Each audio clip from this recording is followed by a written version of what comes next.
이야기 11장 29절. 이에 여호와의 신이 입다에게 임하시니 입다가 길르앗과 문나세를 지나서 길르앗 미스베에 이르고 길르앗 미스베에서부터 암몬 자손에게로 나아갈 때에 30절. 그가 여호와께 서원하여 가로되 주께서 과연 암몬 자손을 내 손에 붙이시면 내가 암몬 자손에게서 평안히 돌아올 때에 누구든지 내 집 문에서 나와서 나를 영접하는 그는 여호와께 돌릴 것이니 내가 그를 번제로 드리겠나이다 하니라. 34절. 입다가 미스바에 돌아와 자기 집에 이를 때에 그 딸이 소고를 잡고 춤추며 나와서 영접하니 이는 그의 무남 동료라. 입다가 이를 보고 자기 옷을 찢으며 가로되 슬프다 내 딸이여, 너는 나로 참담케 하는 자요 너는 나를 괴롭게 하는 자 중에 하나로다. 내가 여호와를 향하여 입을 열었으니 능히 돌이키지 못하리로다. 36절. 딸이 그에게 이르되 나의 아버지여, 아버지께서 여호와를 향하여 입을 여셨으니 아버지 입에서 낸 말씀대로 내게 행하소서. 이는 여호와께서 아버지를 위하여 아버지의 대적 암몬 자손에게 원수를 갚으셨음이니이다.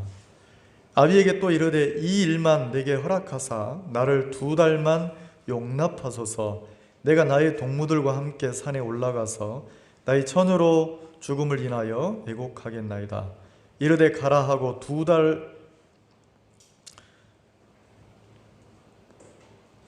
위안하고 보내니 그가 그 동무들과 함께 가서 산 위에서 처녀로 죽음을 인하여 애곡하고 2달 만에 그 아비에게로 돌아온지라. 아비가 그 서원한 대로 딸에게 행하니 딸이 남자를 알지 못하고 죽으니라. 이로부터 이스라엘 가운데 규례가 되어 이스라엘 여자들이 해마다 가서 길앗 사람 입다의 딸을 위하여 나흘씩 애곡하더라.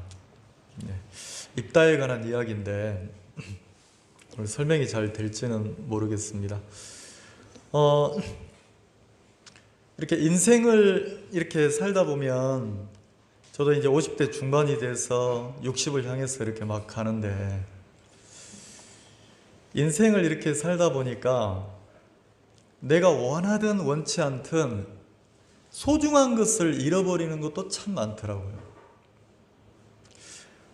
제가 어릴 때부터 어머니를 따라서 이렇게 교회를 다녔는데 오늘 우리 지율이가 와가지고 할머니 옆에 이렇게 앉아 있는데 얼마나 낯설겠어요. 왜냐하면 찬송을 불러본 적도 없고 말씀을 읽어본 적도 없는데 이렇게 옆에 앉아서 있는데 할머니 마음하고 손녀 마음하고는 많이 차이가 나죠. 왜냐하면 할머니는 다른 거 말고 좀 이렇게 내가 가장 사랑하는 내 새끼니까 손녀니까 뭘 주고 싶냐면 믿음이라는 것을, 신앙이라는 것을 좀 가르쳐 주고 싶은데, 근데 이제 정작 또 손녀 마음에는 뭐 요즘 아이들이 무슨 성경을 읽어봤거나 뭐 기도를 해봤거나 뭐 이래본 적이 없잖아요.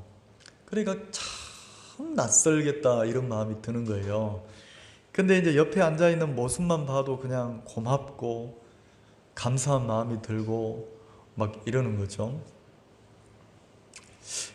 그냥 그 마음이 들었어요. 진짜 인생을 살면서 무엇이 가장 소중하지?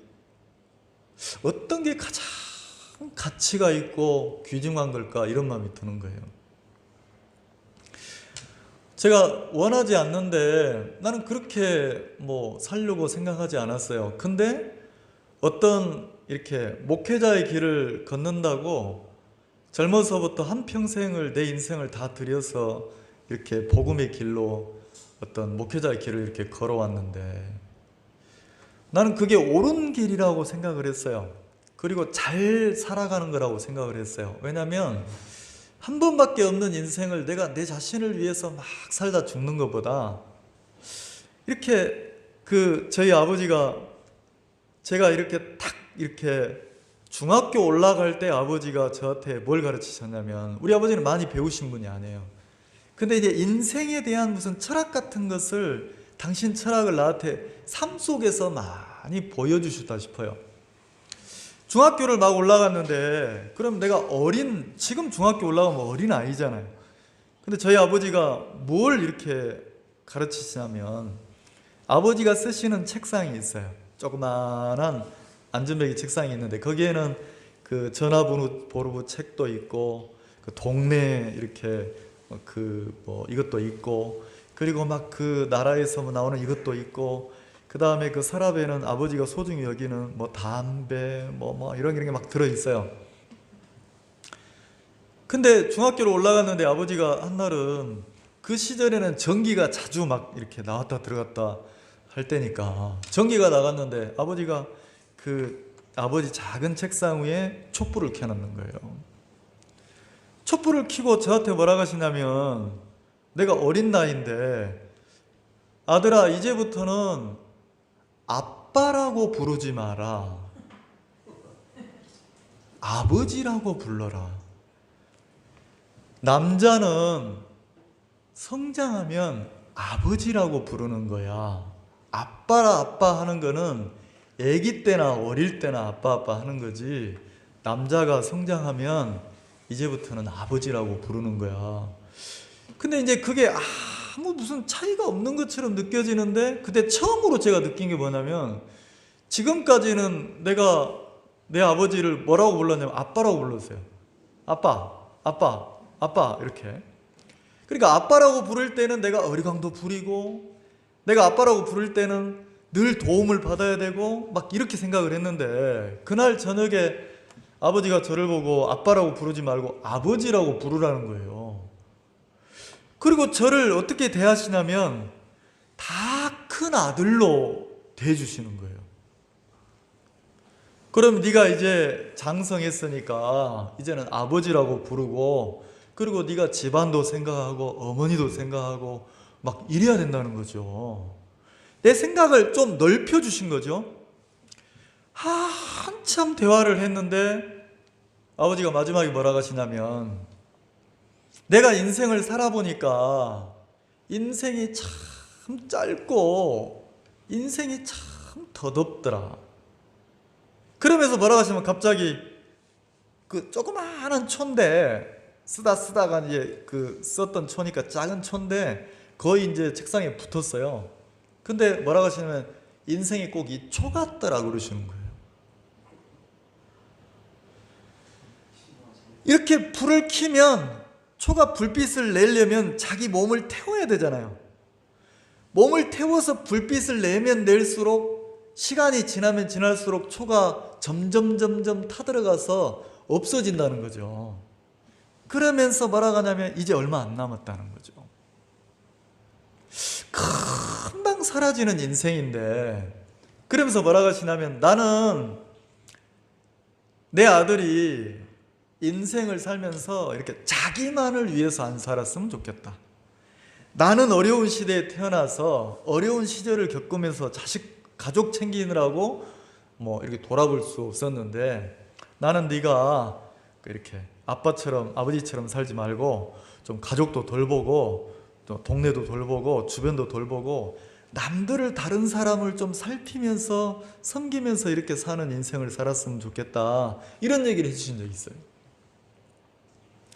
근데 그게 저에게 굉장히 큰 영향을 미치더라고요. 그 전에는 내가 막 어린 아이로 아빠 부르듯이 나만 생각하다가, 한번 아버지가 인생의 방향을 딱 틀어주니까 어떻게 되냐면, 주변을 살피는 눈들이 생기는 거예요.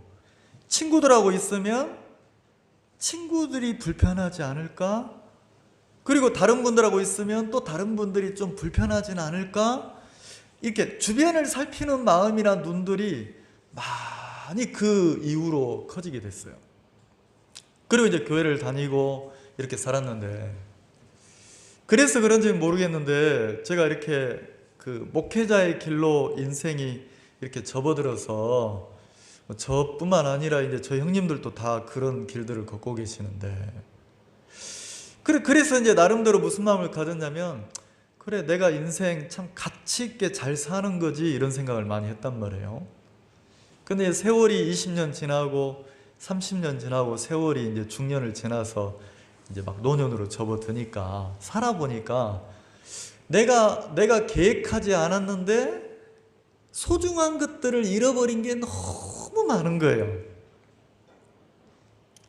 아까 간증하신 형제님, 아버지도 내 곁을 떠나시고 어머니도 떠나시고 장인도 떠나시고 막 다 떠났다 하는데, 저도 보니까 어느 날 보니까 내 곁에 아버지가 안 계시더라고요. 그리고 어느 날 보니까 내가 그렇게 사랑했던 내 어머니가 안 계시는 거예요. 근데 이제 문득 이렇게 인생을 살면서 무슨 마음이 드냐면, 좀 죄송스러운 거예요. 내가 나이를 먹고 이빨이 아파 보니까, 그때 우리 어머니는 내가 좀 이빨도 살펴드리고 치과도 좀 이렇게 보내드리고 막 이랬어야 되는데 내가 왜 그런 부분은 살피지 못했을까. 그리고 내가 막 과로해가지고 이렇게 막 그 좀 어지러움증이 오니까, 그때 우리 어머니가 저혈압으로 아이고 어지럽다 이랬는데 좀 막 죄송스러운 거예요. 그때 내가 조금 더 어머니를 이렇게 깊게 살피고 불편한 부분들을 살펴드리고, 참 소중한 분인데 지금은 내가 그 어머니를 함께하고 싶고 섬기고 싶어도 내 곁에 안 계시는데, 이렇게 막 미안한 마음이 막 몽글몽글 이렇게 올라오는 거예요. 그래서 진짜 어떻게 보면 그 어떤 분야의 한 전문가가 되려면 몇십 년이 지나야 되잖아요. 10년이 지나고 수만 시간이 지나야 되는데, 내가 어떤 성직자로 복음 전도자로 살았다고 하는 이 삶이 막 나는 나름대로 잘 살았다고 생각하지만, 또 반면에 소중한 것을 내가 소외시하고 잃어버린 것도 참 많다.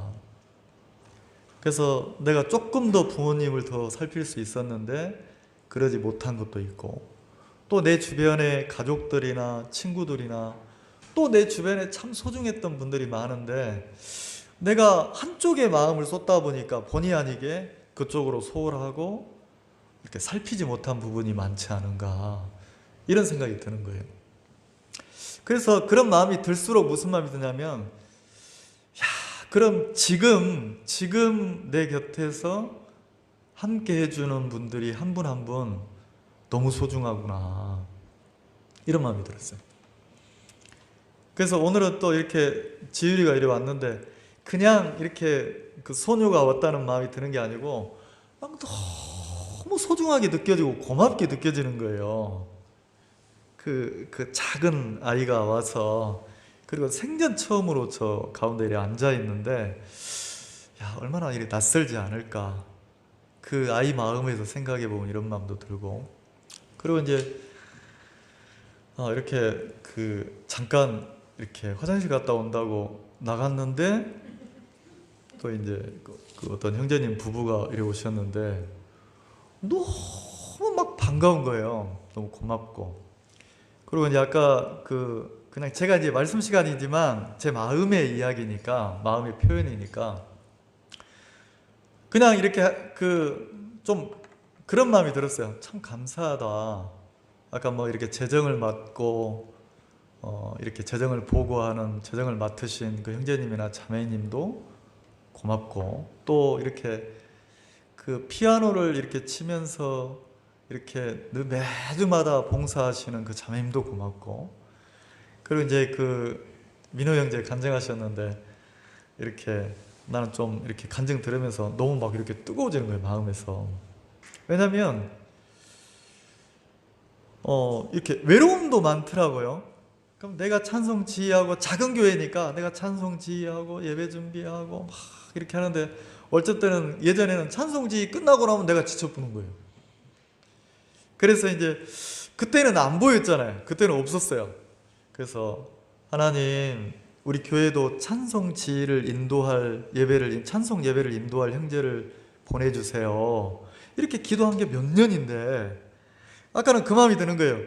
저 민우 형제가 무슨 자기 마음으로 온 게 아니고 하나님이 교회 기도를 들어가지고 저 민우 형제를 저 자리에 딱 세웠구나, 이런 마음이 들고, 그리고 이제 이렇게 작은 마음이지만 그 마음 자체가 어떻게 보면 막 불편할 수 있잖아요. 작은 교회니까 얼마나 이렇게 불편함도 많고 부족함이 많겠어요. 마음은 원인데 이렇게 그 집이 작다 보면 막 뭔가 부족해요. 이런 게 많은 거예요. 그래서 캠프를 참석해도 다 갖춰져 있어가지고 뭐가 이래 되면 편한데 진짜 이렇게 불편한 것도 많고 부족한 것도 많고 막 이런데 거기서 막 불평이나 원망이나 이런 거리를 찾는 게 아니고 마음에서 막 이렇게 자기를 들여서 함께하고 싶고 막 돕고 싶고 막 이랬다는 간증을 들으니까 그것도 막 너무 고맙고, 그리고 이제 그 작은 교회지만 어떤 분이 제가 부회장을 이렇게 하시면 안 되겠습니까? 그러니까 막 극구 사양하시는 거예요. 그래도 부회장이 있어가지고 자매님들이 마음이 이렇게 중심으로 모여서 함께 이렇게 복음의 일을 하면 좋겠습니다.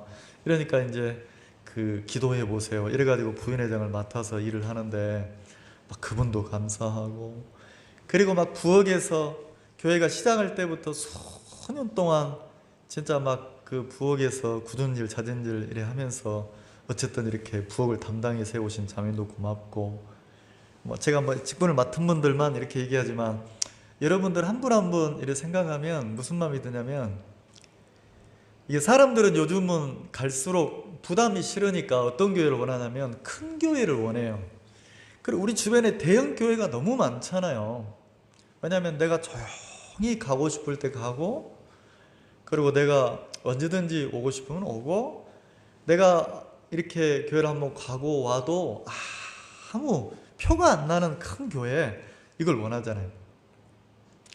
근데 이제 여러분들은 이 자리에 앉아 있는데 우리 교회가 막 작고 좀 이렇게 그렇잖아요. 그러니까 한 명 나오다 안 나오면 다 아는 거예요.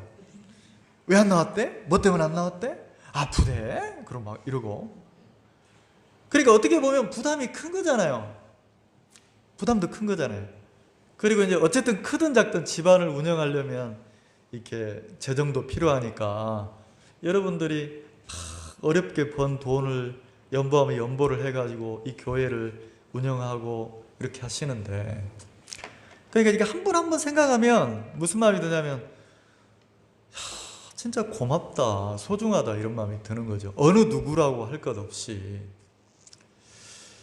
마치 제가 그 마음이 드는 거예요. 이렇게 소중할수록 할머니 마음의 손녀가 이 찬송을 부르면서 찬송 속에 있는 그 평안을 누렸으면 좋겠다. 어느 순간 이렇게 말씀을 들으면서 이 하나님의 말씀이 이 아이 마음속에 소중하고 생명이 돼서 막 인생을 살아가는 힘이 됐으면 좋겠다. 왜냐하면 인생을 살아보니까, 할머니가 다 돼서 인생을 살아보니까 인생이 결코 막 만만하거나 녹록지가 않으니까 내가 이 말씀 한마디가 내 마음에 힘이 돼서 어려움을 넘어가고 막 삶을 살아갈 원동력을 갖고 이러니까 가장 사랑하는 내 아이가, 손녀가 이 말씀이 힘이 돼가지고 하나님을 믿는 믿음으로 험난한 세상을 막 이렇게 이겨냈으면 좋겠다, 이런 마음으로 옆에 이렇게 앉혀놓는 거잖아요. 왜? 소중하니까. 소중한 사람에게는 이렇게 더 귀하고 소중한 것을 주고 싶은 마음이 사랑이잖아요. 저도 이제 무슨 마음이 드냐면, 그냥 여러분들이, 함께하는 여러분들이 내가 인생을 살면서 잃어버린 것도 참 많아요. 복음 앞에 산다고 친구들도 잃어버렸고, 그리고 어떻게 보면 가족들을 향해서도 내가 한쪽 길만 달려오다 보니까 내 마음은 그렇지 않은데 가족들을 소외하고 등한시하고 잘못 산 삶도 너무 많더라는 거죠. 그래서 막 그 친구들이나 가족들이나 내 곁에 있던 소중한 분들을 내가 소외하고 살았던 부분들이 막 죄송하기도 하고 미안하기도 하고 뭐 그렇다고 내가 지금 어떻게 보상도 할 수 없지만 막 후회가 되기도 하고 막 이런 마음이 드는 거예요. 근데 그런 것만 있는 게 아니고 또 한편에는 너무 소중한 분들을 하나님이 내 곁에 많이 주었다 이런 마음이 드는 거죠. 제가 그냥 신앙을 소개하자면 과연 신앙이 뭘까? 믿음이라는 게 뭘까? 이거를 딱 소개하자면 저는 그냥 그 사도행전 2장에 다윗이 살았던 삶이 신앙이다. 난 이렇게 설명하고 싶어요. 참고로 한번 볼까요? 여기를 접어놓고요. 사도행전 2장 한번 봅시다.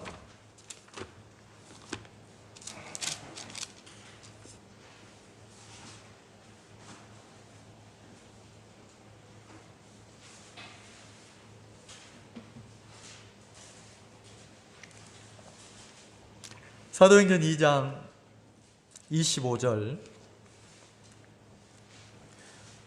이거는 사도 바울이 예수님을 핍박하고 예수님을 잡아 죽인 유대인들에게 신앙이 뭔지, 참 믿음 생활이 뭔지를 소개하고 가르친 거예요. 예수님을 소개한 건데, 그러면 오늘 여기 앉아 계신 여러분들이, 저를 비롯해서 여러분들이 신앙생활을 하는데, 그럼 내가 성경책을 가지고 교회를 한번 왔다 갔다 하고 이게 신앙이 아니고 소개를 이렇게 바울이 유대인들에게 예수님을 소개했듯이 신앙이 뭔지 믿음이 뭔지를 소개했듯이 우리도 이제 신앙이 뭔지를 한번 이렇게 정확하게 보면 뭐냐면 형식과 무슨 이걸 갖추는 게 신앙은 아니에요. 무슨 내가 뭐 소설을 읽다가 성경을 읽고 무슨 내가 기도를 안 하다가 기도를 하고 예배를 안 드려도 예배를 드리고 이게 신앙이 되는 건 아니에요. 그럼 뭐가 신앙이냐면 유대인들에게 바울이 누구를 소개했냐면 예수님을 소개했어요. 예수님. 근데 이 예수님은 어떤 분이냐면 유대인들이 예수님을 이단시하고 마땅히 사회를 혼란시키는 인물이니까 잡아 죽여야 된다고 생각을 해서 유대인들이 예수님을 죄인으로 고발을 했어요. 그리고 고발을 해서 로마 법정에서 예수님을 죽이려고 안 하는데도 막 선동을 해가지고 예수님을 십자가에서 못 박아 죽여라, 예수를 십자가에 못 박아 죽여라 주장을 해가지고 그 유대인들의 요구를 들어주는 바람에 뭐 했냐면 예수님이 십자가에 못 박혀 죽었단 말이에요. 그래서 이 사도행전 2장에는 예수가 누구냐? 너희가 죄 없는 분을 죄인으로 몰아서 십자가에 못 박아 너희가 죽였다 이렇게 얘기를 해요. 근데 그 죽으신 예수님이 누구냐? 이걸 소개를 하는데 다윗을 얘기하는 거예요. 야, 너희들이 십자가에 죄인 취급하고 못 박아 죽인 예수님이 어떤 분이냐? 그분은 너희들이 가장 존경하는 너희들의 조상 다윗 왕이 이 예수님을 가장 귀하고 소중하게 여겼던 분이다. 이렇게 설명을 한단 말이에요. 그래서 뭐라고 하냐면 자 25절 다윗이 저를 가리켜 가로되. 조금 이해가시죠? 사도 바울이 유대인들에게 설명을 하는 거예요. 예수님이 어떤 분인지를 설명하면서 누구를 소개하냐면 다윗이 예수님을 가리켜 말하되 이 소리란 말이에요. 근데 다윗은 누구냐면 혹시 여러분들 그 학교 다닐 때 여고나 학교 다닐 때 미술실에 보면 다비드상이라고 석고상 본 적 있어요? 그게 누구예요? 다윗이에요. 소년 다윗이 다비드상이란 말이에요. 그게 다윗이란 뜻이에요. 근데 이 다윗이 목동이었는데 왕이 됐어요. 그리고 이스라엘 민족의 그 왕이란 말이에요. 하나님이 세운 첫 번째 왕. 물론 사울도 있지만 하나님이 세운 첫 번째 왕이에요. 그래서 유대인들 마음속에는 가장 믿음의 왕, 존경하는 왕이 누구냐면 다윗이에요. 근데 시대적으로 현실은 유대인들은 예수님을 십자가의 죄인 취급하고 못 박아 죽였어요. 근데 그 유대인들의 조상인 가장 존경하는 왕인 다윗은 누구를 가장 귀하게 여기고 크게 여겼냐면 예수님을 크게 여겼다는 거죠. 근데 이게 어폐가 있는 게 뭐냐면 예수님에서 천년의 세월이 지나야 다윗 왕에서 천년의 세월이 지나야 예수님이 태어나는 거예요. 이 말 이해가시죠? 그러니까 다윗의 후손으로 천년의 세월이 지나야 예수님이 태어나는 거예요. 근데 이 천년 전의 사람이었던 다윗 왕이 누구를 믿었냐면 예수님을 보고 믿은 거예요. 그래서 여기 보세요. 25절, 내가 항상 내 앞에 계신 주를 배웠으며, 여기 영어성에 미리 봤다고 그래요. 다윗 왕이 항상 자기 앞에, 목전에, 자기 눈앞에, 자기 얼굴 앞에 있는 예수님을 미리 보았다고 그래요. 미리. 어떻게 보았다고요? 미리. 개역 한글에는 안 나왔지만 영어 성경에는 미리 보았다고 되어 있어요.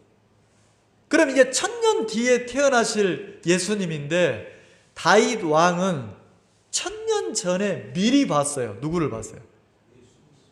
네. 내 죄를 영원히 씻으실, 나를 죄에서 구원하실 그 구세주 예수님을 미리, 천년을 당겨서 미리 본 거예요. 미리 보았다는 말 이해가시죠? 자, 그럼 눈으로 봤습니까? 마음에서 그 예수님을 보고 만났다는 겁니까? 이게 신앙이라는 거죠. 천년 전 사람인데 예수님을 정확하게 보고 알고 믿는 믿음이 생겼다는 거죠. 다윗 왕이. 그러면 정확하게 예수님을 믿는 믿음이 내 마음에 오면 어떤 삶이 시작되냐면, 자, 내가 항상 내 앞에 계신 주를 미리 보았으며, 자, 그러니까 나로 요동치 않게 하기 위하여 그가 내 우편에 계시다. 이 영어 성경에는 내가 예수님을 미리 딱 보고 믿는 믿음을 가지니까 내 마음이 전혀 요동하거나 흔들림이 없는 마음이 됐다, 이렇게 표현했단 말이에요. 자, 내 마음이란 놈은 형편에 의해서 막 요동하고 움직입니까? 안 움직입니까? 금방 좋았다가도 조금 나빠지면 확 헷가닥하고, 그런 사람 봤어요? 아이고, 너는 왜 마음이 그 모양이냐? 죽을 듯이 안 해, 죽을 듯. 어른들이 그 얘기 하잖아요. 펄펄펄펄 끓듯이 금방 좋았다, 성질내고 금방, 이렇다는 거죠. 근데 그러니까 형편에 의해서 마음이 좌지우지 이렇게 되는 게 우리 인간의 마음인데, 다윗 왕이 예수님을 정확하게 알고 예수님을 딱 믿는 믿음이 마음에 딱 생기니까 흔들리지 않고 요동함이 없었다는 거예요. 그러면 어떤 요동함이 없었냐? 26절, 이러므로. 자, 이러므로 속에는 예수님을 미리 보고 믿는 믿음이 다윗에게 생김으로 이 소리란 말이에요. 이 말 이해가시죠? 자, 믿음이 정확하게 생기니까 뭐라고 합니까? 내 마음이 기뻐하였고, 자, 다윗이 뭐라고 합니까? 자기 마음이 뭐 했다고요? 기쁨 속에 살았다는 거예요. 마음이 기뻤다는 거죠. 마음이. 형편은 어려움도 있고 막 쫓기기도 하고 죽을 위협을 당하기도 하고, 근데 그 마음은 너무 기뻤다는 거예요. 그리고 입술, 혀죠. 입술은 즐거워했다는 거죠. 여러분, 혀가 즐거워 본 적 있어요? 내 혀가 막 즐거워해 본 적 있어요? 맛있는 거 먹을 때 내 혀가 즐거우면 뭐라 합니까? 혀가 뭐라 합니까? 아, 맛집이네. 아유, 맛있네. 오늘 잘 먹었다. 아유, 좋네. 아유, 좋네. 아, 누구 데리고 와야지. 혀가 막 뭐라고 그래요? 즐거움을 표현해요, 안 해요? 하죠? 근데 이 혀는 마음이 기쁠 때 혀가 즐겁게 막 노래를 합니까, 안 합니까? 자, 음식으로 인해서 마음이 즐거우면 혀가 음식을 막 찬양하는 거예요. 근데 마음이, 다윗은 지금 내 죄를 영원히 씻으신 주님을 미리 보고 십자가를 미리 봤단 말이에요. 내가 죄를 짓는 인간인데 세상에 내 죄를 위해서 죄값을 갚으려고 십자가에서 피를 흘려 죽으시는 예수님을 미리 보고 마음이 기뻤다는 거죠. 자, 누구 때문에 기뻤어요, 마음이? 예수님 때문에. 그러니까 예수님 때문에 기쁘니까 다윗의 혀가, 다윗의 입술이 막 즐거워해. 누구 때문에? 네, 예수님 때문에. 그러면 다윗의 입에서 누구 얘기가 자꾸 나오겠어요? 오늘 점심을 먹었는데, 짜장면을 먹었는데 너무 맛있었어. 그러면 입술이 막 짜장면 얘기를 하죠. 다윗의 마음이 미리 만난 예수님을 통해서 세상에 내가 죄를 짓고 사는 인간인데 내 죄가 한순간에 영원히 씻어져 버리더란 말이에요.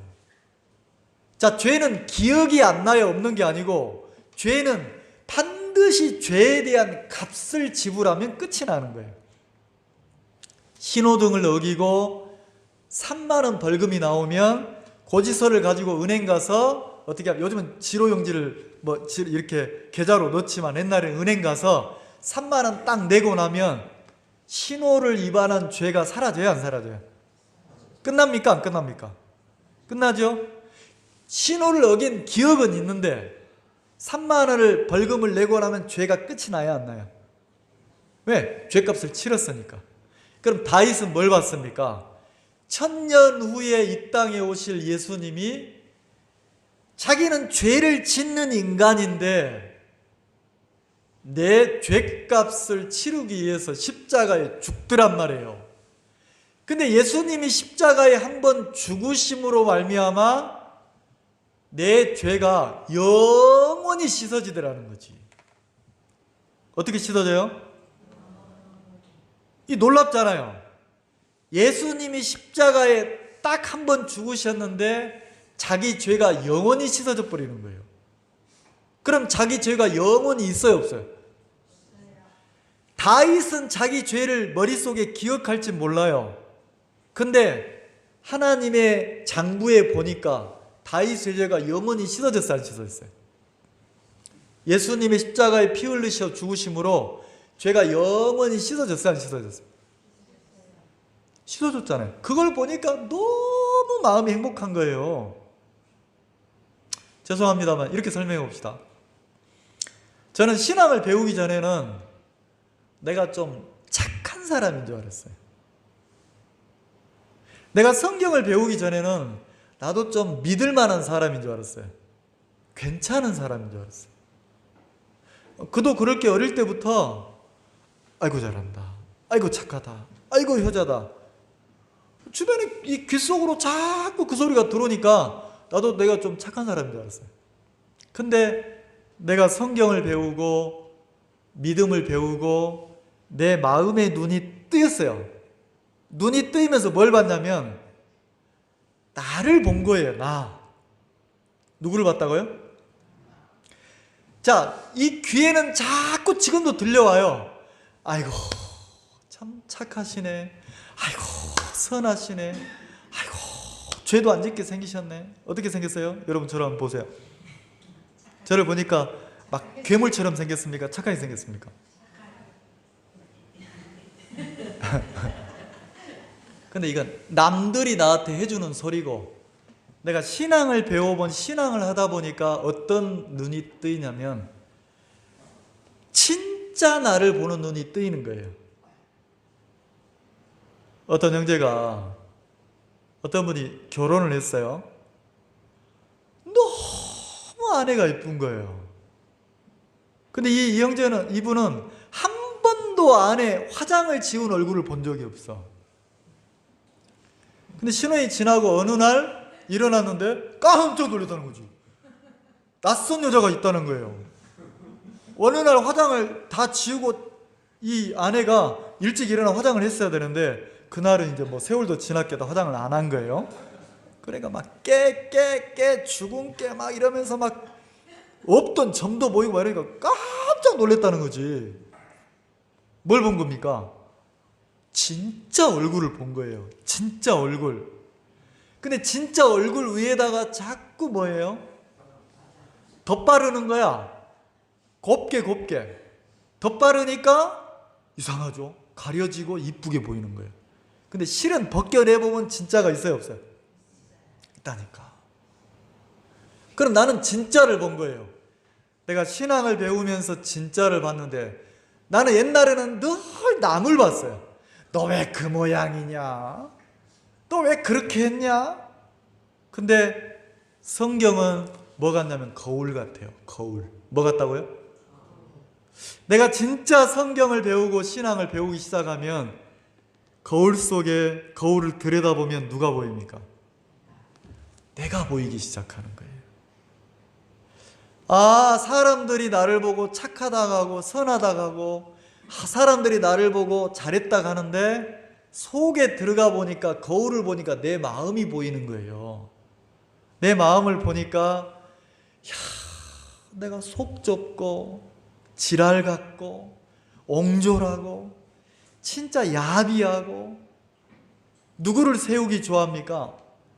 나를 세우기 좋아하고 내가 인정받기 좋아하고 내가 손해 안 볼락하고 내가 조금만 손해 나면 부들부들 떨고 이런 내가 있더라고요. 내가 보이면 보일수록 처음에는 괴로웠어요. 나를 고치고 싶고 바꾸고 싶고. 근데 어느 날 신앙을 하면서 내가 보여지는 게 뭐냐면 나를 고치고 바꾸는 게 아니라 인정하는 거구나. 뭘 인정합니까? 정택균이는 나는 고쳐지고 바뀌어지는 사람이 아니라 나는 심판을 해야 될 대상이구나. 나는 죽어야 되는 인간이구나. 그래서 나를 대신해서 예수님이 십자가에서 죽으신 거구나. 왜? 더 이상 나를 믿고 살지 말으라고. 내가 괜찮은 사람이고 믿을 만한 사람이면 나도 모르게 누구를 믿고 살아요? 나를 기대하고 나를 믿고 사는 거예요. 자, 나를 믿으면 내 속에서 자꾸 나를 믿었던 소리가 나와요, 안 나와요? 나를 믿으면 나를 믿었던 소리가 나오는 거예요. 내가 보고 느끼고 내가 생각하는 것을 막 말한다는 거죠. 근데 성경에서는 뭐라고 하냐면 신앙을 하려면 절대로 짝하면 안 되는 사람이 있대요. 네가 진짜 하나님을 믿는 사람이라면 네 마음에서 함께 짝하면 안 되는 사람이 있다는 거지. 누구예요? 자기를 믿고 자기를 스스로 헤아리는 사람을, 자기가 보고 느낀 것으로 말하고 헤아리는 사람을 짝하지 말라는 거예요. 그러면서 뭐라고 합니까? 너는 새로운 피조물인데 네가 너를 평가할 때도 말씀으로 하나님의 눈으로 너를 평가하라는 거죠. 제가 그걸 배웠어요. 그리고 어느 날부터 내 마음에 싹트기 시작한 게 뭐냐면 내가 성경을 보면 볼수록 내가 보이는 거예요. 나를 보면 볼수록 믿을 만한 사람입니까? 거짓되고 야비하고 더러운 사람입니까? 여러분 모르시는구나. 여러분이 보는 여러분 앞에 있는 목사 믿을 만한 사람 아니에요. 더러운 사람이고 야비한 사람이고 추한 사람이에요. 그러니까 여러분 또 잘못 깨달아가지고 우리 목사님 믿을 만한 사람이 아니구나. 이제부터는 야 이놈의 새끼야 이놈의 새끼야 또 이럴지 모르겠는데, 자 누구 보고, 자 내가 나를 보고 나를 뭐 하라고? 하나님이 거울 속에 나를 비춰주는 이유가 뭐예요? 뭐 하라고? 누구를 믿지 말라고? 나를 믿지 말라고. 그럼 목사인 나도 나를 믿고 살면 돼야 안 돼요? 근데 또 여러분들은 또 우리 목사 믿을 놈 아니야, 믿을 놈 아니야, 저 나쁜 놈 또 이러고 살아. 자기는 뭐 하고 있어? 거울을 통해 자기를 봐야 되는데 자기를 못 보고 있어. 이 말 이해가세요? 내 이야기니까 내 얘기를 하는 거고, 그럼 여러분도 입을 열면 뭐 해야 돼요? 거울 속에 비친 여러분을 이야기를 해야 돼요, 안 해야 돼요? 나 믿을 만한 사람 아니더라. 나 착한 사람 아니더라. 내가 본 건 맞지 않더라. 옳지 않더라. 비춰진 나를 안 믿는 얘기가 나와요. 그러면 그때부터는 누가 믿어져요? 나를 안 믿을수록 이제 누가 믿어집니까? 네, 주님이 믿어지는 거예요. 다윗이 그랬어요. 내 우편에 계신 주님을 늘 항상 보면서 요동함이 없었다는 거예요. 그럼 다윗이 착한 사람입니까? 다윗이요, 음란한 마음을 못 이겨서 신하의 아내를 간음하고 그 간음한 일을 숨기려고 뭐 했습니까? 편지 써가지고 청부 살인하고 나서 뭐 했습니까? 그걸 숨기고 가리려고 막 이랬단 말이에요. 근데 그게 안 숨겨졌어요. 만천하에 다 드러나 버렸단 말이에요. 그러니까 다윗 그러면 야, 저 인간 야비한 인간, 더러운 인간, 진짜 추한 인간. 죄도 등급이 있는데 어떤 죄를 졌어요? 충신 신하의 아내를 겁탈한 인간이에요. 그러니까 다윗이 자기를 내세울 수가 없는 거예요. 자기 죄가 자기를 막 누르는데 어느 날 하나님이 거울 속에 자기를 보여주고 그 거울 속에 자기를 보고 나니까 누가 있냐면 1000년 뒤에 오실 예수님이 딱 보이는 거예요. 나는 이렇게 더러운 인간인데, 나는 이렇게 추한 인간인데 내 죄를 위해서 예수님이 십자가에서 죄값을 치르시는 걸 봤어요. 그리고 그 주님이 믿어지는 거예요. 그 주님이 정확하게 보여지고 믿어지니까 다윗의 마음이 기뻤어요. 자, 그렇게 돼 있죠. 내 마음이 기뻐하였고 26절에 자, 다윗의 마음이 기뻤죠. 자, 그러면 무엇으로 인해서 기뻤습니까? 자기를 기대하고 자기를 신뢰할 만한 것 때문에 기뻤습니까? 아니에요. 드디어 보이기 시작했어요. 누가? 내 죄를 영원히 끝내신 주님이, 내 죄 때문에 십자가에 죽으신 주님이 보이고 믿어졌단 말이에요. 아, 내 죄가 끝났구나. 내 죄를 위해서 구세주 되시는 예수님이 십자가에서 내 죄를 영원히 씻으셨구나. 그게 정확하게 보여지니까 주님으로 말미암는 기쁨이 마음에 가득했단 말이에요. 누구로 말미암는 기쁨이요? 자, 여러분, 행복한 인생은 마음이 기쁘면 행복해요. 막 진짜 무슨 비단 같은 요에 누워도 마음이 근심이면 불행해요. 근데 마음이 기쁘면 행복해요. 근데 신앙은 마음이 기쁨을 누리고 사는 게 신앙인데, 자, 누구로 인한 기쁨입니까?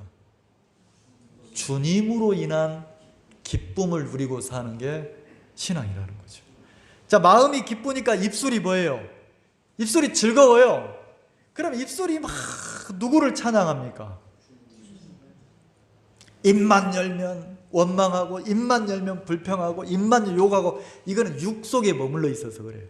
근데 마음이 주님하고 딱 연결이 돼서 주를 믿기 시작하면 입술이 뭐합니까?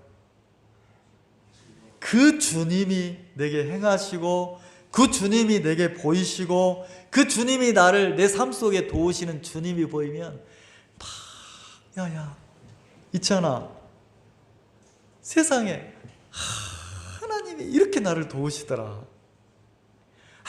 그게 뭔 돈이 돼요? 돈이 중요한 게 아니야. 하나님이 우리 가족을 이렇게 도우시더라. 입만 열면 뭐가 나와요? 주님을 막 찬양하는 거예요. 그 다음에 뭐라 했냐면 몸도, 육체는 희망의 거래, 몸이 희망에 거한대요. 여러분, 몸이 어떻게 희망을 갖습니까? 이게 무슨 말이냐면 이 몸이, 다윗은 이 몸이 영원히 썩지 않을 몸으로 주님을 따라서 주님처럼 신령한 몸으로 부활하는 것을 소망했다는 거예요. 그러니까 그의 삶이 하루하루 살면서 부활의 소망을 두고 산 게 다윗이라는 거예요. 그러면 신앙은 뭐예요? 우리도 다윗처럼 여러분의 마음이 누구로 인해서 기쁨을 누리는 겁니까? 네, 나를 구원하신 주님으로 인해서 기뻐하고, 내 입술이 누구를 찬양합니까? 북한 아니에요? 야, 찬양해! 찬양해! 믿으면 찬양해야지! 이거는 북한이고, 진짜 마음이 기쁘면 내 혀가, 내 입술이 나도 모르게 막 기쁨을 노래해야 안 해요? 그러면 여러분 마음이 진짜 이 주님이 믿어지고, 주님이 감사하고, 주님이 막 나에게 막 소중하면 절로 입술에서 주님의 이야기가 나오겠어요, 안 나오겠어요? 근데 형식적인 신앙을 하고 교회는 나오지만 마음이 주님하고 거리가 멀면 이상하죠. 몸은 교회를 나오는데 입술은 자꾸 누구를 얘기해요? 자꾸 원망, 불평, 시비, 갈등, 미움. 자, 네 입으로 네 마음을 증거한다 했잖아요. 내 입술에서 지금 막 불평이 나온다면 내 마음이 지금 어디에 잡혀 있는 거예요? 나를 구원하신 주님하고 마음이 연결되어 있습니까? 주님하고 끊어져 있습니까? 그럼 신앙은 뭐냐면 내 마음이 주님과 연결되는 거예요. 자, 운전하고 가다가 세상에 막 가는데 그 기름 불에 노란 불이 탁 떠. 그러면 어떻게 합니까? 감지를 해야 안 해요? 감지를 하죠? 그리고 뭘 찾기 시작해요? 어디가 주유소가 있는가 찾죠? 그래가지고 얼른 주유소로 가, 안 가? 왜? 조금 있으면 이걸 무시하면 뭐가 나? 왼꼬가 나잖아요. 기름이 바닥나. 왼꼬 맞아요. 바닥나. 바닥나면 차가 더 이상 갈 수 있어요, 없어요? 그러면 내가 감지를 해야 되는 거예요. 불이 들어와야 된다는 거지. 내 입술에서 원망, 시비, 질투, 분쟁, 다툼 이게 막 나오면 노란불이네. 감지를 해가지고 기름을 넣듯이 뭐 해야 돼요? 마음을 더듬어 보고 왜 내가 이쪽으로 흘러가는지 살펴보면, 뭘 살펴봐야 돼요? 마음을 살펴보면 항상 내 앞에 계신 주님이 나에게서 보이지 않으니까 뭐가 되냐면 육으로 갔다는 거지. 그리고 뭘 보냐면 주님하고 끊어지는 순간 나는 멈추는구나. 주님하고 끊어지는 순간 나는 더럽고 추하고 야비한 육밖에 없구나. 그럼 얼른 어떻게 합니까? 기름을 넣듯이 내가 상담이나 교제나 말씀을 통해서, 기도를 통해서 내 마음이 주님과 딱 연결되면, 내 앞에 계신 주님이 딱 보이면 다시 마음이 기쁨으로 회복이 됩니까, 안 됩니까? 기쁨으로 마음이 회복되면 이 혀도 입술도 기쁨의 노래를 해야 안 해요? 하죠? 그럼 이제 이 삶은 뭘로 바뀌어요? 뭘 소망합니까? 내가 조금 어려울지라도, 내가 좀 제가 그 캠프가 끝나고 이석증이 왔어요. 이석증. 지난주에, 지금은 좀 멀쩡한데 지난주에는 기분이 좋더라고. 구름 위를 걷는 것 같아. 내가 걷긴 걷는데 내가 어색한 거예요. 어지러지러지러 이러면서. 그리고 막 힘이 쭉쭉 딸리고 기운이 딸리고 병원에 와서 이석증이라는 거예요. 내가 그 생각을 했어요. 의사가 뭐라고 하냐면 이 귀의 균형을 잡아주는 무슨 균형을 잡아주는 그 관이 있고 돌이 있대요. 하나님 신비하지, 왜 또 돌을 넣어놨는가 모르겠어. 근데 그 돌이 조그마한 게 떨어져가지고 우리 눈에 보이지도 않는데 떨어져가지고 있어야 될 곳에서 균형을 잡아주는 그 관 속에 들어가 있다는 거지. 그놈이 이제 자꾸 움직이면서 이 균형을 잡아주는 그 신경기관을 건드리니까 어지럽다는 거예요. 조그마한 돌이 그 돌로 표현하대요. 이야, 신비한 게 눈에 보이지 않는 작은 돌멩이가 떨어져서 있어야 될 곳에서 벗어나서 이 귀를 자꾸 건드리니까 내가 어지러지러지러지러지러지러 이러는 거예요.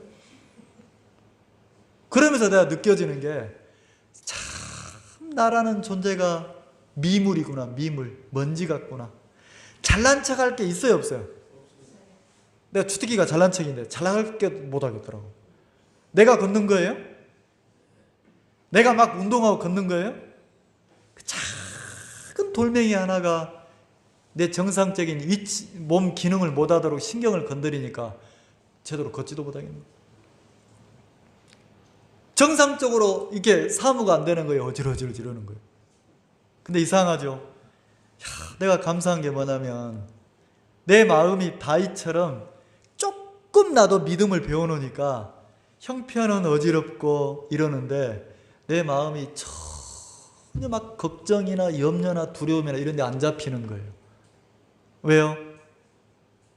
막 은혜 속에 내 마음이 연결이 되는 거예요. 지금까지 내 건강을 지켜주시고 나를 붙잡고 복음 앞에 살게 하신 주님의 은혜가 너무 큰 거예요. 자, 지금 이 순간 또 주님이 내 건강을 안 붙잡아주면 내가 더 복음 앞에 살고 싶어도 살 수 있어요, 없어요? 없는 거예요. 지금까지 나를 은혜로 이끌어주신, 건강을 주신 하나님이 너무 감사하더라고요. 그래서 내가 기도했어요. 무슨 마음이다? 하나님, 내가 기도할 때마다 누구를 위해 기도해? 내 건강을 위해서 기도했어요. 난 또 내가 내 건강을 위해서 소리를 내서 기도해 본 적은 처음이에요. 내 건강을 위해서 내가 막 기도해서 하나님, 나를 불쌍히 여겨주세요. 주님이 나에게 은혜를 입혀서 건강을 주셔서 복음 앞에 살았네요. 내가 남은 인생을 더 복음 앞에 살 수 있도록 이 어지럼증을 사라지게 해주세요. 하나님, 건강을 주세요. 그리고 병원에 가서 진단을 받고 약도 먹고 치료도 받고 운동도 하고, 근데 지금은 한 70% 80% 좋아진 것 같아요. 어지럼증이 사라졌어요. 내 마음이 그런 질병이 와도 몸은 질병에 잡히는데 내 마음은 병이 안 잡히는 거예요. 더 주님의 앞에 가까워지고 주님의 은혜에 가까워지더라고요. 나는 이게 너무 감사한 거예요. 나는 여러분들이 또 저도 신앙을 배웠으면 좋겠고, 그 다음에 신앙생활을 하는 사람으로 인생을 사세요. 그러면 여러분 마음이 기쁨 속에 그 주님이 주는 기쁨을 누리면서 살 수 있어요. 마음이 기쁘면 여러분 입술이 막 그 기쁨을 노래할 거예요. 그리고 여러분의 삶도 이게 전부가 아니에요. 내가 죽고 나서 영원한 천국에서 영원히 죽지 않는, 늙지 않는, 고통이 없는 신령한 몸으로 부활하는 이 죽음 너머의 세계에 소망을 두고 살 수 있다는 거죠. 그럼 행복하지 않습니까? 그게 신앙이라는 거죠.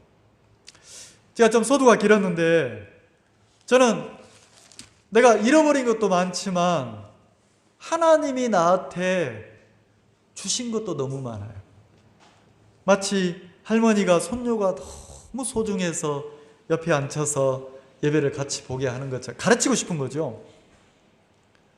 저도 무슨 마음이 드냐면, 서두에 제가 말씀을 드렸지만 한 분 한 분 여러분들이 너무 나한테는 귀하고 소중한 거예요.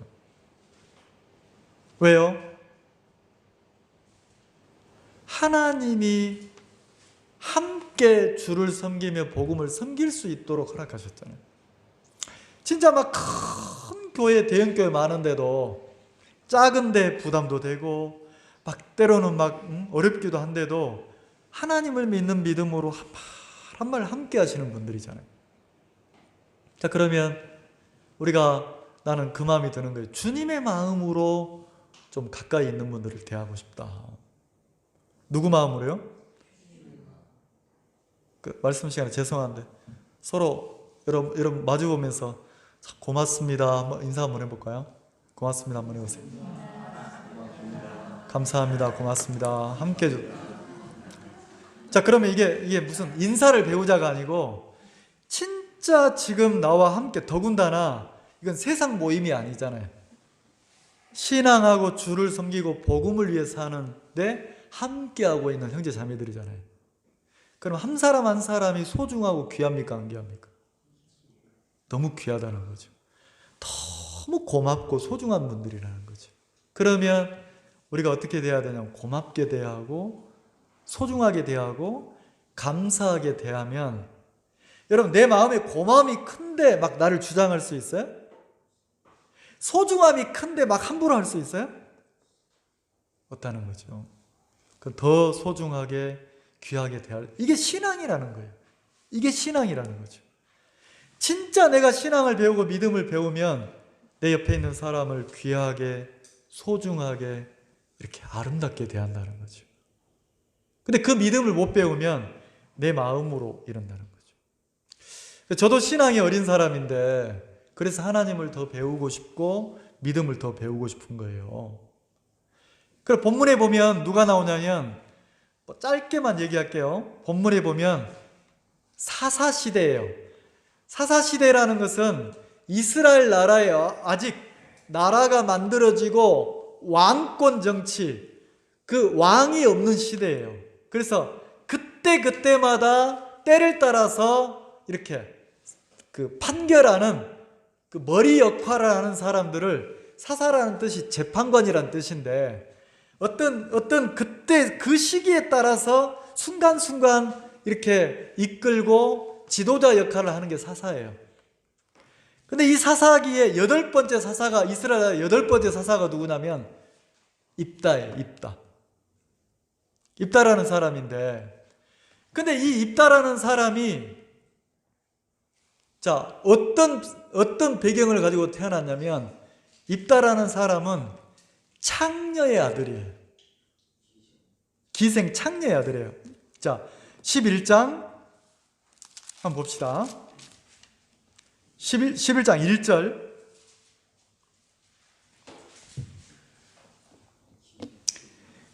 길르앗 사람은 큰 용사 입다는 기생이 길르앗에게 낳은 아들이었고, 자, 창녀가 길르앗에게 낳은 아들이 누구냐면 입다예요. 근데 입다를 뭐라고 그랬습니까? 이 사람은 큰 용사라는 거죠. 모르겠어요. 힘이 장사인지 뭐가 있는지 모르지만 큰 용사라고 표현했으니까 보통 사람은 넘는 것 같아요. 근데 출생 자체가 자기 아버지가, 그 길르앗이라는 사람의 그 아버지가 창녀에게서, 기생에게서 아들을 낳았다는 거죠. 근데 2절에 보면 길르앗의 아내도 아들들을 낳았더라. 자기 아버지가 본처, 후처, 그 기생 말고 아내도 그랬으니까 그 아내에게 아들들을 낳았다는 거예요. 그래서 아내의 아들들이 자라매 입다를 쫓아내매. 자, 그러니까 아버지죠. 아버지의 아내니까 자기도 엄마가 되는데 배다른 형제인 거예요. 그래서 그 본처의 아들들이 입다를, 기생에게 낳은 그 입다 아들을 쫓아냈단 말이에요. 자, 쫓아내며 그에게 이르되 너는 다른 여인의 자식이니 우리 아버지의 집 상속 기업을 잊지 못하리라 한지라. 3절 같이 한번 읽어봅시다. 시작. 이에 입다가 그 형제를 피하여 돕 땅에 거하며 잡류가 그들에게 모여와서 그와 함께, 자, 돕이란 땅으로 피해서 입다가 형제를 피해서 쫓겨났단 말이에요. 형제를 피해서 다른 땅에 가서 거하는 거예요. 근데 입다 주변에 막 이렇게 어려움 당하고 환난 당하고 이런 많은 사람들이, 입다처럼 무시당하고 멸시당하는 사람들이 많이 모였단 말이에요. 그러니까 입다 주변에 누가 자꾸 모여요? 사람들이 모인 거예요. 사람들이. 자, 어떤 사람 주변에 사람이 막 모이는 사람 있죠? 왜요? 이 사람이 큰 용사일수록 자꾸 모입니까? 안 모입니까? 리더 기질이 있으니까 모인다는 거죠. 그 입다 이야기예요. 근데 자, 이런 배경인데 이렇게 쫓겨나서 이제 점점점 그 돕이란 땅에 있을 때 입다라는 사람 주변에 사람들이 점점 모이니까 입다의 세력이 커집니까? 안 커집니까? 커지죠. 그리고 11장 1절에 보면 입다는 큰 용사 그랬으니까, 제가 만약에 내가 나를 표현할 때 나는 큰 용사야 그러면 내가 부끄럽겠어요? 당당하겠어요? 부끄럽죠. 왜냐하면 나는 큰 용사감이 아니라, 어떤 분이 제가 전도한다고 신방을 갔더니 그분이 막 얼굴이 이렇게 크고 좀 풍채가 있는 분인데 대머리예요. 전화로 날 죽인다는 거예요. 전화로. 전도사 때인데, 개척교회 있을 때인데, 진안에 있을 때인데 막 죽인다 하고 찾아온다고 무서워 죽겠는 거라. 그래 이제 그 집을 신방을 갔더니 계십니까? 그랬더니 방문을 탁 열고 마루로 나오자마자 나를 딱 쳐다보더니 안녕하십니까? 전도사입니다. 그랬더니 뭐라고 하냐면 아이고 지방울 만한 것이 이러는 거예요. 위아래를 딱 쳐다보면서, 나를 쳐다보면서 아이고 이 지방울 만한 것이 이러더라고요. 그때 내가 처음 알았어요. 지방울 만하다는 거. 그럼 내가 지방울 만한 게 큰 용사감입니까? 지방울 만합니까? 그래, 나는 큰 용사 아니에요. 나는 큰 용사감이 아니에요. 근데 입다는 사람들이 성경에 기록할 때 큰 용사라고 기록한 거 보니까, 그리고 주변에 사람들이 막 환난당하고 무시당하고 핍박당하는 사람이, 다시 말해서 상처를 입은 사람들이 많이 모이는 거 보니까 리더십이나 큰 용사다운 배포나 막 힘이나 이런 장군감의 기질이 있어요, 없어요? 있었단 말이에요. 그걸 또 증명해 주는 게 뭐냐면, 자, 이렇게 입다가 그 피해서, 이스라엘 나라를 피해서, 그 형제를 피해서 돕당에 가 있는데, 그때 때마침 누가 쳐들어왔냐면 그 이스라엘 나라의 옆에 그 요단 우측에 있는 그 암몬이라고 하는 나라가 쳐들어왔는 거예요. 근데 괜히 시비인 거라. 괜히 시비란 말 아세요? 괜히 시비야. 왜? 일부러 건드리는 거예요. 일부러. 300년 전에 있었던 일을 트집 잡는 거야. 몇 년 전이요? 여러분 부부싸움 할 때 10년 전 거 일 꺼내면 아 왜 또 꺼내? 이러잖아요. 근데 이 암몬 사람들이, 암몬 나라가 몇 년 전 일을 꺼내냐면 300년 전 일을 꺼내서 쳐들어오는 거예요. 근데 이스라엘 나라가 너무 두려웠어요. 암몬이 너무 강대하니까 두려웠어요. 싸울 힘이 없었어요. 그때 이스라엘 장로들이 누구를 찾아왔냐면 입다를 찾아왔어요. 입다야, 네가 이스라엘로 와라. 우리나라로 와라. 자, 우리와 함께해서 우리의 장군이 되어다오. 장관이 되어다오. 암몬이 쳐들어왔는데 네가 대신 싸워줘라. 너 사람들 많잖아. 너 힘이 강하잖아. 우리 좀 도와줘. 그렇게 청했단 말이에요. 자, 8절 길르앗 장로들이 입다에게 대답하되 이는 우리가 당신을 찾아온 것은, 자, 입다를 찾아온 이유, 우리와 함께 가서 암몬 자손과 싸우게 하려 함이니 그리하면 우리 길르앗 모든 거민의 머리가 되리라. 암몬과 전쟁에서 우리를 이기게 해주면, 지켜주면 네가 우리의 머리가 된다, 지도자가 된다는 거예요. 9절 입다가 길르앗 장로들에게 이르되 너희가 나를 데리고 본향으로 돌아가서 암몬 자손과 싸우게 할 때 만일 여호와께서 그들을 내게 붙이시면 내가 과연 너희 머리가 되겠느냐. 자, 이스라엘 백성들은 이 입다의 힘을 보고 우리를 도와달라고 했는데, 자, 입다가 뭐라고 합니까? 그래, 좋다. 그럼 진짜 내가 암몬과 싸울 때에 여호와께서 그들을, 암몬을 나에게 붙이시면, 자, 이 말이 뭐예요? 하나님이 나를 불쌍히 여겨서 나를 도우시면 내가 암몬을 쳐서 이길 것이다. 하나님이 이스라엘 나라에 나를 머리로 세우시면 내가 지도자가 될 거다. 자, 입다 마음은 어디에 있습니까? 전쟁의 승리가 누구에게 달렸다는 거예요? 하나님께. 그리고 한 나라의 지도자가 되는 것도 누구에게 달렸다? 하나님께 달렸다는 거예요. 자, 그러니까 입다가 막 그 인물만 출중한 게 아니고, 모르겠어요.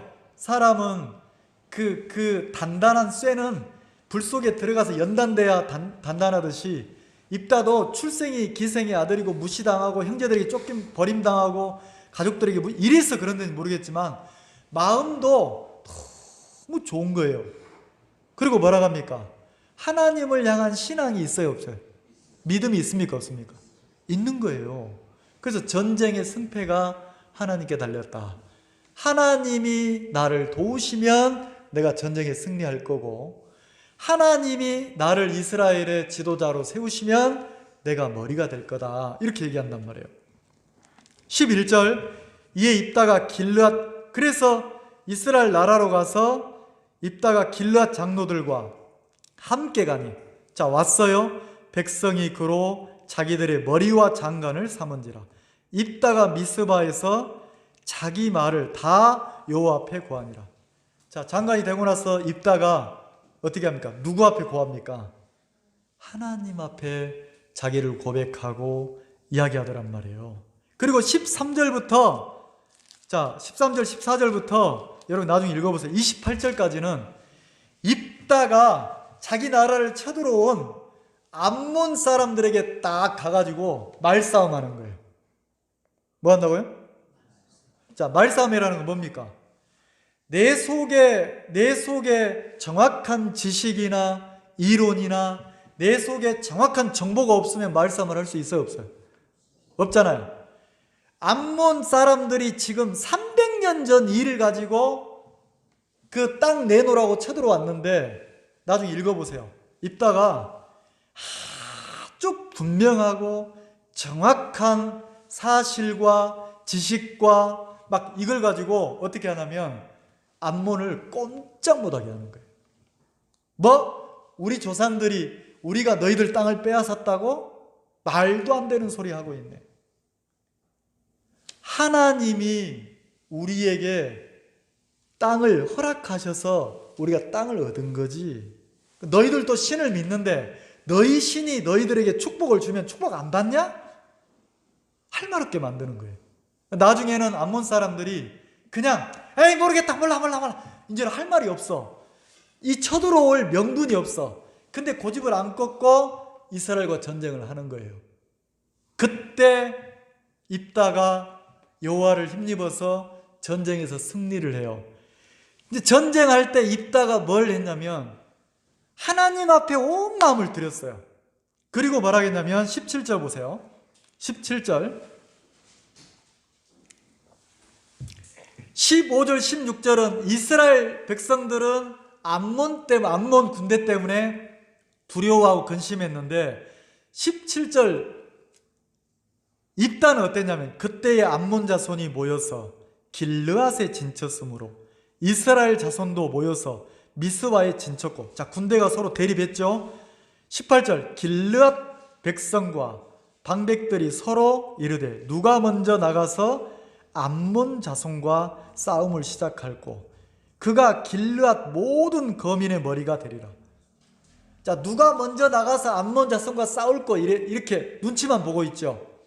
근데 11장에 들어오면 누가 나갑니까? 자, 11장 자 29절 이에 여호와의 신이 입다에게 임하시니, 자, 하나님의 신이 누구에게 임했다고요? 입다에게.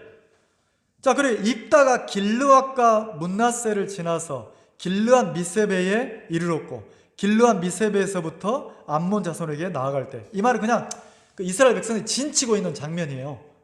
근데 자, 중요한 것은 입다에게 하나님의 신이 감동해서 하나님의 신이 임했어요, 안 임했어요? 자, 예를 들어 무당이 신내림을 받으면 사람인데 그 무당이 신에게 막 이끌려 짝퉁이에 올라갑니까, 안 올라갑니까? 그때부터는 무당입니까? 그 신의 힘에 의해서 짝퉁이에서 막 춤을 춥니까? 이 말 이해가셔요? 그럼 신 중에 가장 큰 신, 왕신이 누구예요? 하나님이잖아요. 그러면 입다 속에 하나님의 신이 임했단 말이에요. 그렇게 기록되어 있잖아요. 자, 그럼 지금부터는 입다가 자기가 하나님을 믿으려고 하는 게 아니고 누가 입다 속에서 막 일을 합니까? 네, 여호와 하나님이. 그럼 암논과 전쟁할 때도 입다 속에 하나님이 임해서 하나님의 강한 마음이 두려움도 이기게 하고 하나님의 강한 능력이 입다에게 임해서 막 지휘하게 하고 전쟁을 하게 해서 승리하게 합니까? 안 합니까? 했단 말이에요. 자, 30절. 자, 29절에는 여호와의 신이 입다에게 임해서 암몬 자손에게 나아갈 때 그랬죠. 자, 암몬 사람들에게 나갈 때 입다가 나갈 때 그때에 30절 같이 읽읍시다. 시작. 그가 여호와께 서원하여 가로되 주께서 과연 암몬 자손을 내 손에 붙이시면 내가 암몬 자손에게서 평안히 돌아올 이때에 누구든지 내 집 문에서 나와서 나를 영접하는 그는 여호와께 들릴 것이니 내가 그를 번제로 드리겠나이다 그랬어요. 자, 그러면 입다가 하나님의 신에 감동해가지고 서원하는 거예요. 서원. 이 서원이란 뜻은 하나님 앞에 자기 마음을 맹세를 하는 거예요. 맹세라고 표현할게요. 쉽게. 한번 맹세하면 지켜야 돼, 안 지켜야 돼? 부부끼리도 맹세하면 여보 내가 이제 딱 9시 되면 들어올게. 맹세해놓고 10시에 들어와. 그러면 쫓아내 밥도 주지 마야 돼. 맹세는 지키려고 하는 거잖아요. 서원. 근데 하나님 앞에 서원했으면 신앙인으로서 하나님을 믿는 사람으로 지켜야 돼, 안 지켜야 돼? 이 말은 뭐냐면 입다가 내가 전쟁에서 하나님이 나를 승리하게 하시면 내가 주님 앞에 내 마음을 드리겠습니다 하고 약속을 한 거예요. 어떤 약속을 했냐면 내 집에서 입다가 자기 가족들, 자기 식솔 중에서 누가 가장 먼저 뛰어나와서 전쟁의 승리를 축하하면 이 말은 뭐예요? 누구를 찬양하는 겁니까? 전쟁을 승리하게 하신 하나님을 찬양하는 사람이 있다면 내가 그 사람을 하나님을 섬기도록 드리겠습니다. 이 뜻이란 말이에요. 자, 그럼 좋은 소원이에요? 나쁜 소원이에요? 자, 우리 집에서 하나님을 섬기고 하나님을 찬양하고 하나님을 위해 살 사람이 하나 나오면 좋아요? 안 좋아요? 좋잖아요. 우리식으로 말하면 복음 앞에 산다면 좋은 거잖아요. 그런 소원이란 말이에요. 그 소원을 했어요. 근데 진짜 33절에 보면 하나님이 암몬 자손이 이스라엘 자손 앞에서 항복하였더라 그랬으니까 그 암몬이 쳐들어왔는데 암몬이 이스라엘에게 싸움에서 져가지고 항복했단 말이에요. 누가 도왔습니까? 하나님이 도왔잖아요. 그리고 34절에 보면 같이 읽어봅시다. 시작. 입다가 미스바에 돌아와 자기 집에 이를 때 그 딸이 소고를 잡고 춤추며 나와서 영접하니 이는 그의 무남동네라. 그 집에서 딸이 그 북을 가지고 막 소고를, 작은 북을 가지고 소고를 가지고 막 춤을 추면서 기뻐가지고 막 세상에 우리 아버지가 전쟁에 승리했다. 이스라엘 나라가 승리했다. 하나님이 우리 아버지와 함께해서 이 전쟁에서 승리하게 하셨다. 그러면서 막 하나님을 막 찬양하면서 집에서 뛰어나오면서 아버지를 이렇게 마중을 나온 거예요. 너무 기뻐서. 근데 이 딸은 몰라. 아버지가 서운한지를 몰라. 근데 그렇게 막 나왔어요. 근데 그걸 보면서 입다가 어떻게 보면 자기도 기뻐야 되는데 입다가 35절에 입다가 이를 보고 자기 옷을 찢으며 가로되 슬프다 내 딸이여 너는 나로 참담케 하는 자요 슬프다 참담하다 너는 나를 괴롭게 하는 자다 괴롭다 이러고 있는 거예요. 자, 갑자기 입다 마음이 슬프고 괴롭고 참담하고 전쟁에 승리했는데 하나님이 자기 기도를 들어서 이 이스라엘 나라를 지키고 암몬에서 전쟁에 승리하게 했는데 너무 기뻐야 되잖아요. 근데 갑자기 입다 마음이 참담하고 두렵고 괴롭고 슬프고 이랬어요. 왜요? 자기가 딸을 하나님 앞에 드린다고 서운했거든. 그러니까 이따가 자기 집에서 나오면 딸 말고 다른 정도 누구를 드리고 싶었나 봐요. 근데 누가 나왔어? 무남 동녀 외동딸이 나왔는 거라. 나는 이제 이걸 보면서 내 마음이 보인다는 거죠. 무남 동녀 외동딸만큼은 하나님이 나를 도왔지만 하나님 앞에 주고 싶어 안 주고 싶어? 꼭 무남 동녀 외동딸 같은 게 내 마음에 많은 거예요. 내가 복음 앞에 살지만, 내가 하나님 앞에 살지만 이 정도로는 내가 나를 드리고 살고 싶지 않은 그거 있잖아요. 제가 좀 이렇게 나를 보면서 좀 짠할 때가 있어요. 누구를 보면서요? 내가 내 자신을 보면서 좀 짠해요. 뭐가 짠하냐면 너무 좁아져 있는 거예요. 너무 인색해져 있고 너무 옹졸한 나를 보는 거예요. 내가 한때 복음 앞에 내 인생을 드린다고 아낌없이 내 인생을 다 드려서 복음 앞에 살고, 그리고 내 인생을 막 다 드려서 봉사해도 내가 막 아깝지 않고 내 마음에 가장 큰 게 하나님이었고 복음이었는데, 지금 내 자신을 돌아보면 꼭 입다처럼 변해 있는 내가 많은 거예요. 지금도 하나님이 나와 함께 하시고, 지금도 하나님이 나를 도와야 안 도와요? 도우시고, 지금도 하나님이 내 삶 속에 역사를 해야 안 해요? 하시는거든요. 근데 분명히 전쟁에서 승리하겠는데 입다 마음이 두렵고, 입다 마음이 슬프고, 입다 마음이 괴롭고. 왜? 자기 무남 동녀 외동딸을 하나님 앞에 드리기가 뭐예요? 아깝다는 거지. 이 말 이해가세요? 가장 소중한 나를, 소중한 자기 딸을 드리기 아깝다라는 거죠. 그럼 내 인생에서 가장 소중한 것은 나였어요. 근데 어느 날 내가 하나님 앞에 내 인생을 드리는 게 아깝지 않은 마음이 있었거든요. 근데 입다처럼 내가 하나님께 드리긴 드리는데 그 가장 소중한 무남 동녀 외동딸 말고 똑똑한 종은 드릴 수 있어. 근데 외동딸은 주고 싶어 안 주고 싶어? 근데 또 하나님 또 욕심이 많아. 하나님 꼭 누구를 원해? 그 외동딸을 내보낸 게 하나님이잖아요. 하나님은 가장 소중한 내 인생, 내 마음, 내 자신, 이걸 누구께 드리기를 원해요? 하나님께. 그 말은 뭐냐면 내 마음이 하나님과 사랑을 나누고 싶고, 내 마음이 하나님과 사귐을 갖고 싶고, 내 마음이 주님과 함께하고 싶고, 내 마음에서 누가 가장 크기를 원해요?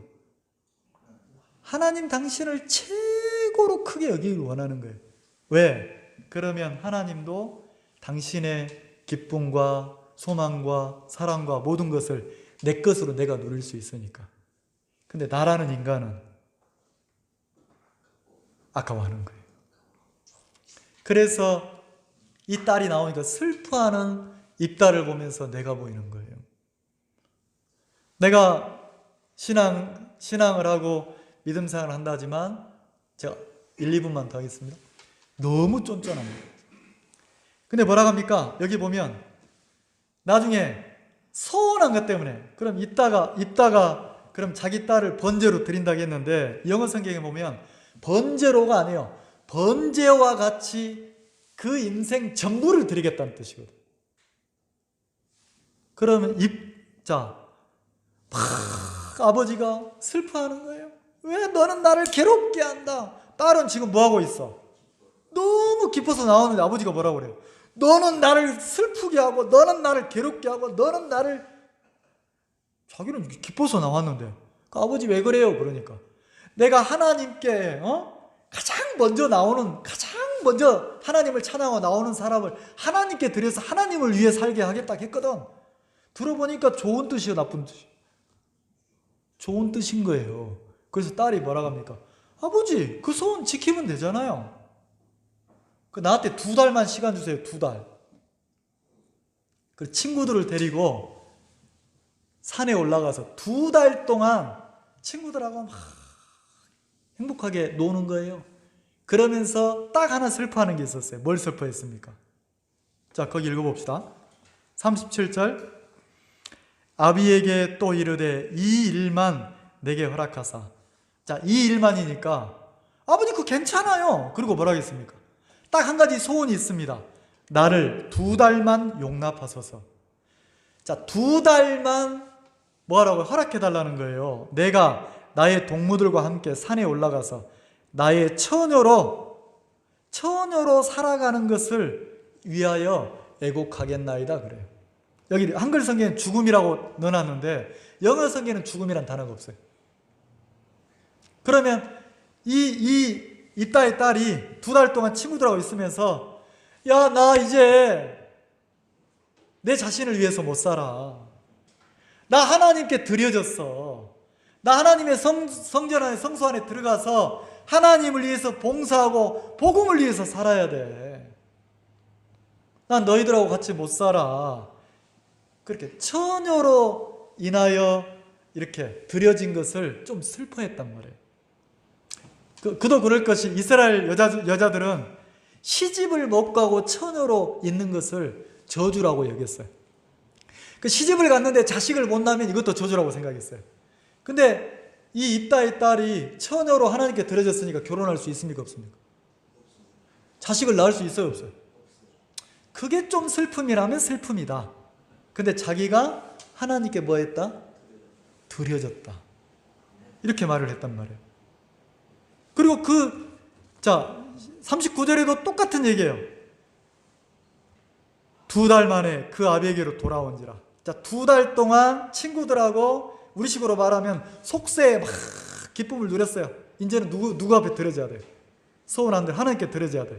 아비가 그 소원한 대로, 자, 아비가 소원한 대로 딸에게 행하니 딸이 남자를 알지 못하고, 이거 죽은이라 그랬는데 영어 성경에 죽는다는 단어가 없어요.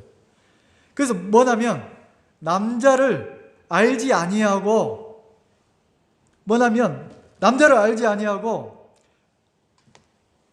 하나님 앞에 드려져서 확실하게 주님만을 위해서 살게 됨을 인하여, 이런 뜻이란 말이에요. 그러면 아버지의 소원을 따라서 딸이 누구 앞에 드려졌습니까? 하나님 앞에. 그 딸의 인생이 이제는 누구를 위해 삽니까? 그러면 이 딸은 이제는 누구로 말미암아 기뻐하겠어요? 누구로 말미암아 막 찬양을 하겠어요? 이 말 이해가시죠? 그 신앙인으로 드려졌다는 거예요. 그러면 어떻게 보면 육신편에서는 내가 내 인생을 못 사니까 슬픈 것처럼 보이지만, 구원받고 하나님이 임해서 신앙하는 사람이 주님에게 드려져서 주님만을 위해 산다면 행복한 겁니까? 불행한 겁니까? 행복한 거라는 거죠. 그래서 입다가 믿음으로 산 사람이에요. 히브리서 11장 보면 입다가 하나님 앞에 믿음으로 산 사람이라고 나온다는 거죠. 이해가시죠? 히브리서 11장 32절에 한번 찾아보세요. 히브리서 11장 믿음의 장인데 입다가 믿음으로 살았다. 뭐 입다가 슬퍼한 게 자기 딸을 번제로 드려서 그거 아니에요. 그건 잘못된 해석이고 하나님 앞에 드려졌다는 거죠. 우리도 하나님 앞에 드려진 사람들인데 하나님을 섬기면서 여러분이 기뻐했으면 좋겠고, 하나님을 섬기면서 인생을 살면서 하나님이 주는 행복을 우리가 많이 누리고 우리 곁에 있는 사람들을 진짜 하나님의 마음으로 소중하고 귀하고 아름답게 여기는 그런 인생을 사셨으면 좋겠습니다. 기도하겠습니다.